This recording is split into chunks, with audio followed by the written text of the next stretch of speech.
Hello friends, मेरा नाम है आर्यन राज और नॉलेज एंड मोटिवेशन चैनल के बायो सेशन में आपका बहुत बहुत स्वागत है। तो फ्रेंड्स, आज हम लोग पढ़ने जा रहे हैं 11th क्लास के चैप्टर 1 द लिविंग वर्ल्ड के बारे में, यानी कि सजीवों की दुनिया। सजीवों की दुनिया में हम लोग आसपास जितने भी वस्तु देखते हैं जिनमें प्राण या फिर जीवन होता है, उसे हम लोग लिविंग बीइंग कहते हैं या फिर हिंदी में सजीव कहते हैं। इन सजीवों के कुछ खास गुण होते हैं जिसे हम लोग कैरेक्टरिस्टिक्स ऑफ लिविंग बीइंग्स यानी कि सजीवों के गुण के माध्यम से जानेंगे। तो पहले नंबर पर आता है डिफिनिट स्ट्रक्चर यानी कि निश्चित प्रारूप। हर एक सजीव का एक निश्चित प्रारूप होता है, एक शारीरिक ढांचा होता है। सेकेंड नंबर पे आता है सेलुलर नेचर यानी कि कोशिकीय प्रवृत्ति। जितने भी सजीव हैं वो कहीं ना कहीं कोशिका से बने हैं यानी कि सेल से बने हैं, चाहे वो एक बैक्टीरिया हो, चाहे वो यू बैक्टीरिया हो या वो प्रोकैरियोटिक बैक्टीरिया हो या कोई भी बैक्टीरिया हो, ये सभी कोशिकीय हैं। और धरती के जीवन में जब स्टार्ट हुआ था प्राचीन युग से ही कोशिका पाए जाते हैं और आज भी है। तीसरे नंबर पे हम लोग जानते हैं कांस्टेंट इंटरनल इन्वायरमेंट यानी कि समान आंतरिक वातावरण।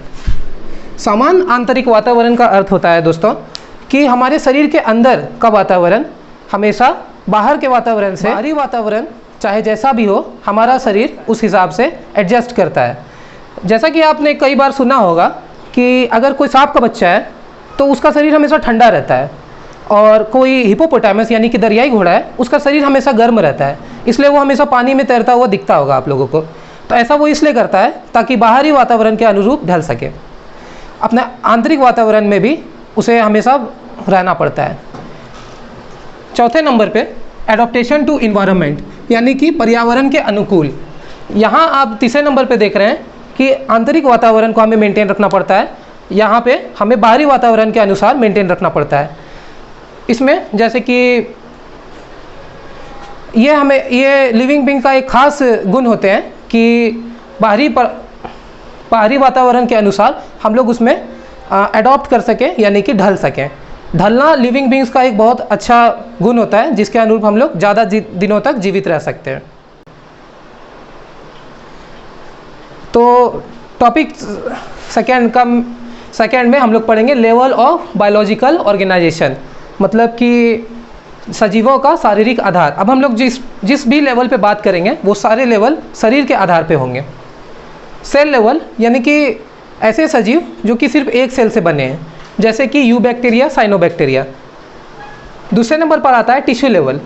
अब अगर एक ही तरह के सेल मिलकर एक टिश्यू बनाए और वो एक कोई खास काम करें तो उसे टिश्यू लेवल कहते हैं। जैसे यहाँ पे xylem conduct water and mineral to plant leaves. अब यहाँ जान लेते हैं जाइलम क्या है। जाइलम असल में एक पेड़ में होता है जिसका काम पानी और मिनरल्स को जड़ से लेकर पत्तों तक पहुँचाना होता है। अब तीसरे नंबर पे ऑर्गेन लेवल।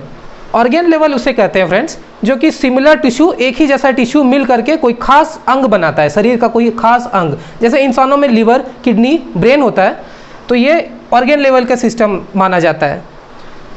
अब देखिए इसमें एग्जाम्पल है जाइलम, फ्लोएम, पैरेन्काइमा, कोलेनकाइमा। इसमें जाइलम के बारे में बता चुके हैं। फ्लोएम का काम भी लगभग वैसा ही होता है कि वो पानी और खाने को पत्तों तक पहुंचाता है। यहाँ पे पैरेन्काइमा और कोलेनकाइमा का काम होता है पेड़ को एक निश्चित आधार देना, एक रिजिड बॉडी प्रोवाइड कराना। आइए फ्रेंड्स नेक्स्ट टॉपिक में जाते हैं, इसका नाम है ऑर्गेन सिस्टम लेवल। इसमें क्या होता है कि एक से ज़्यादा अंग मिल करके कोई खास काम को पूरा करते हैं। जैसे कि brain and spinal cord work together to receive synaptic impulse. यानी कि कभी आपने देखा होगा कि ग्लास में हम गर्म पानी डालें और उसको जब टच किए तो बहुत ही गर्म लगा और तुरंत हम लोग उसको झटके से छोड़ देते हैं। तो ये काम होता है ब्रेन एंड स्पाइनल कोड का। वो इन्फॉर्मेशन कि हमें गर्म लग रहा है उसे कहा जाता है सिनेप्टिक इम्पल्स। सिनेप्टिक इम्पल्स के द्वारा ही ब्रेन और स्पाइनल कोड को ये पता चलता है कि हमें गर्म लग रहा है और हमें अपना हाथ हटाना पड़ता है। आज के लिए इतना ही, थैंक यू।